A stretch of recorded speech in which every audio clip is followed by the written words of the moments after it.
Kalau di surga tingkat ketiga kamu dapat malaikat. Ada misalnya saya dapat 1000 malaikat. Nah, 1000 malaikat ini melayani saya, bikin kopi, nyuci rumah, ngepel segala macam, kayak pembantu lah. Ini ya jelas kan dia nyebutin malaikat itu di surga bikin kopi, nyuci gitu ya, kayak pembantu gitu. Di surga tingkat 3 sama Yerusalem Baru itu ada mobil. Ada mobil. Ini nih lucu nih. Di surga tingkat 3 itu ada mobil. Di surga tingkat 3 sama Yerusalem Baru itu ada mobil. Kaget loh kan? Oh, bukan, nggak bisa. Assalamualaikum warahmatullahi wabarakatuh. Selamat datang kembali di channel Dodi Sefriadi. Yang baru mampir di channel ini, langsung aja klik tombol subscribe dan juga loncengnya biar nggak ketinggalan video berikutnya yang akan saya upload di channel ini. Teman-teman, ini ada sebuah berita yang akan saya ulas, yang akan saya informasikan kepada teman-teman semua. Ini beritanya agak lucu-lucu gitu guys. Lagi-lagi ini sebuah berita tentang pengakuan seseorang menjadi seorang nabi gitu guys ya. Bisa jadi hal-hal seperti ini adalah konsekuensi akhir zaman, dan ada juga loh orang-orang yang percaya bahwa dengan orang-orang yang mengaku nabi, orang-orang yang mengaku bisa bertemu Tuhan, bahkan diapresiasi menjadi pengikutnya, dan tidak sedikit juga yang rela mengeluarkan uangnya untuk memberikan imbalan lah kepada orang yang mengaku nabi, kepada orang yang mengaku bisa ketemu Tuhan dan lain-lainnya. Bagi orang-orang waras ataupun orang-orang yang bisa berpikir jernih, tidak akan terpengaruh dengan hal seperti itu. Tapi celakanya bagi orang-orang yang masih pemikiran agamanya lemah, itu bisa aja tertarik dengan mereka yang mengaku nabi, bahkan ya sampai rela mengeluarkan hartanya yang banyak untuk diberikan kepada orang-orang yang mengaku nabi dengan tujuan ataupun harapan ingin mendapatkan keberkahan ataupun berlipat ganda rezeki lagi berikutnya gitu ya. Ya masih ingat nggak kejadian Dimas Kanjeng pribadi gitu ya? Wah, itu juga luar biasa kan, banyak yang tertipu. Oke teman-teman, langsung aja saya tampilkan beritanya. Perhatikan di layar. Ini saya kutip berita dari wartaekonomi.co.id. Di sini ada sebuah berita dengan judul "Ya ampun, pendeta ini ngaku ke surga sampai sebut Nabi Muhammad di neraka." Ya pendeta ini juga ngaku nabi gitu guys ya, di dalam videonya itu. Terus ada lagi keterangan Polri, cek dulu ya, artinya Polri ini akan mengecek terlebih dahulu gitu guys ya. Ini beritanya dipublikasikan hari Kamis tanggal 31 Maret tahun 2022. Berarti ya sekitar seminggu atau 2 minggu yang lalu gitu guys ya. Oke, saya bacain dulu beritanya. Video pendeta Luga Tambunan tengah menjadi sorotan usai video lawasnya yang menyinggung Nabi Muhammad SAW berada di neraka viral di media sosial. Jadi namanya pendeta Luga Tambunan gitu guys ya. Dan dia menyebut Nabi Muhammad itu ada di neraka. Nauzubillah, astagfirullahalazim. Saya lanjut lagi baca beritanya. Saat ini video yang diunggah di akun YouTube Hijrah Total itu menjadi perbincangan hangat di media sosial. Pasalnya warganet dibikin tercengang dengan pengakuan Luga yang mengaku seorang pendeta sekaligus mengaku nabi. Wah, jadi dia ngaku pendeta dan juga ngaku nabi. Dalam pengakuannya, selain melihat Nabi Muhammad di neraka, ia juga pernah melihat malaikat di rumahnya setinggi 5 meter dan berambut emas. Astagfirullah. Tingginya 5 meter dan berambut emas. Wah, luar biasa ya khayalannya.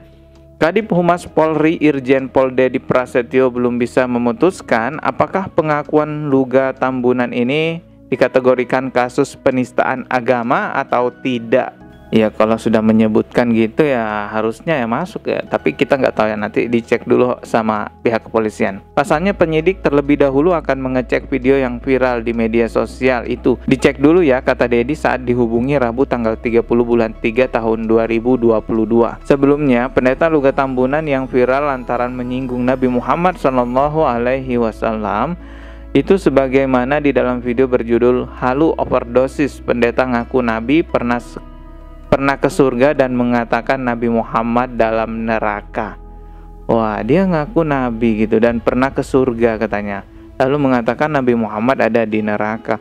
Kalau dia mau buat halu ataupun dia mau ngarang-ngarang tentang dirinya seorang nabi, ya itu urusan mereka dengan di agamanya gitu ya. Tapi seharusnya jangan bawa-bawa Nabi Muhammad SAW, apalagi langsung menyebutkan ada di neraka. Astagfirullahaladzim. Dan sebenarnya teman-teman, apa yang diberitakan oleh Warta Ekonomi itu video lama teman-teman. Memang benar seorang oknum pendeta itu mengatakan bahwa dia pernah ke surga. Bahkan dia tahu tingkatan surga seperti apa. Dia pernah melihat, katanya di sana ada rumah, bahkan nyebut ada mobil di sana. Parah. Malaikat juga disebut bikin kopi. Aduh, ya coba kita simak aja videonya ya. Saya juga pernah bahas dulu setahun yang lalu. Oke teman-teman, perhatikan lagi di layar. Ini saya sudah di videonya. Ini saya reaction dari channel saya sendiri gitu guys ya. Karena memang seperti yang saya katakan sebelumnya, bahwa saya juga pernah membahas tentang ini. Langsung aja saya putarkannya, dengarkan baik-baik pernyataannya. Surga itu gimana bang, yang abang lihat? Surga itu punya kota.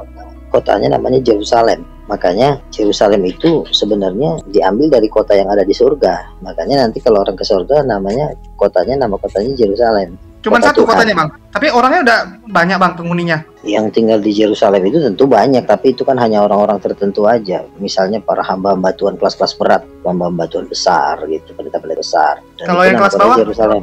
Ada surga tingkat ketiga, kedua, pertama, dan Firdaus. Yang paling rendah Firdaus. Bedanya apa tuh? Fasilitasnya atau apa tuh bang? Kalau di surga tingkat ketiga kamu dapat malaikat. Ada misalnya saya dapat 1.000 malaikat. Nah, 1.000 malaikat ini melayani saya, bikin kopi, nyuci rumah, ngepel segala macam, kayak pembantu lah. Ini ya jelas kan dia nyebutin malaikat itu di surga bikin kopi, nyuci gitu ya, kayak pembantu gitu. Dengerin ya, ini kocak banget memang.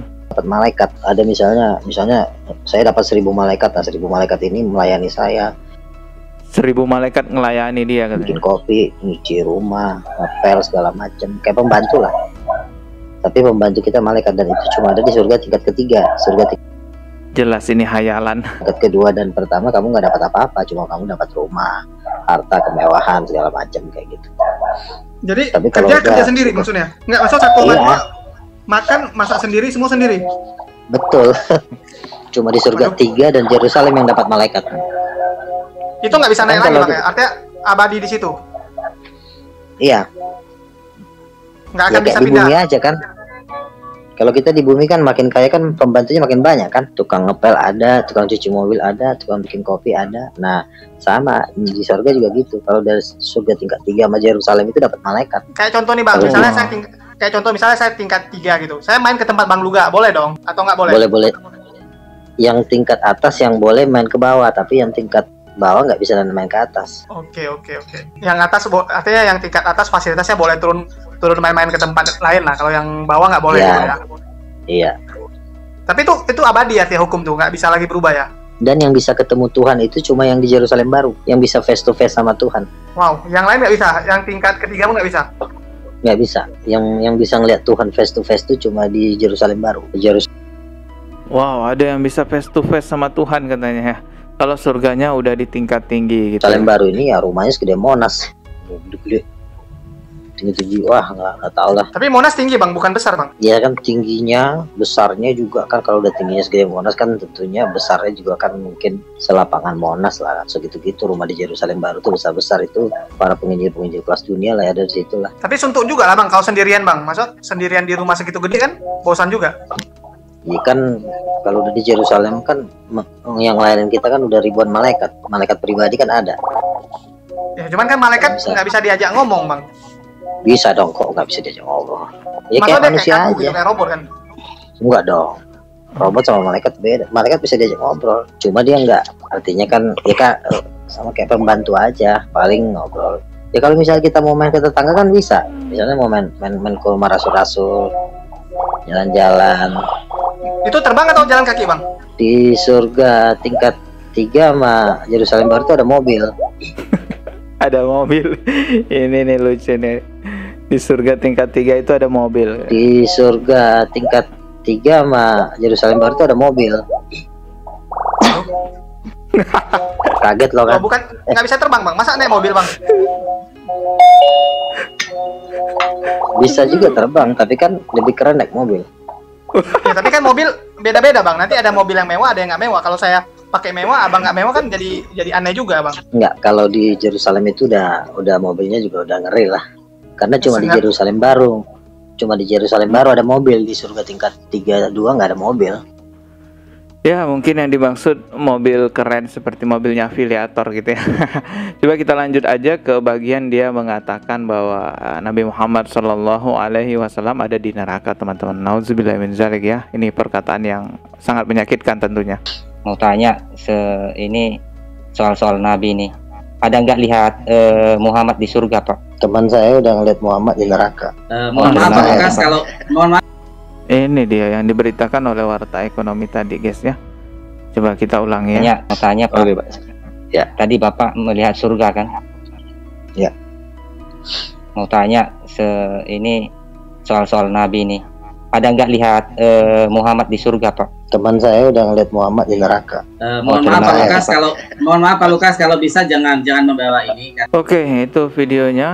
Gimana ya, kalian bisa lihat sendiri ya. Tapi ada aja orang yang juga percaya, guys, dengan hal-hal seperti itu gitu loh. Dan seperti yang saya katakan tadi, bahkan ada orang-orang yang mengapresiasi orang-orang yang mengaku nabi, mengaku pernah melihat Tuhan, mengaku pernah ke surga, itu diberikan sumbangan, diberikan donasi. Akhirnya apa? Ini menjadi lahan untuk mendapatkan keuntungan tanpa harus bekerja, cukup hanya mengaku sebagai nabi dan memberikan pencerahan agama seolah-olah terlihat mulia gitu. Ya, semoga dengan mereaction video ini menjadi alarm buat kita semua agar tidak terpengaruh oleh orang-orang yang halunya seperti itu, guys ya. Ya, kalau kita mikirnya kok bisa ada orang yang tertarik dan terpengaruh ya dengan orang-orang seperti itu. Iya, kita berpikir seperti itu, tapi orang-orang yang ya mohon maaf ya, mungkin pemikiran agamanya masih rendah ya celakanya ya bisa aja terpengaruh, teman-teman. Jadi tetap hati-hati gitu, guys ya. Oke, cukup sekian dari saya. Klik tombol subscribe dan juga loncengnya biar kita bisa ketemu lagi di konten berikutnya. Sekian dari saya, mohon maaf jika ada kata yang salah. Wassalamualaikum warahmatullahi wabarakatuh.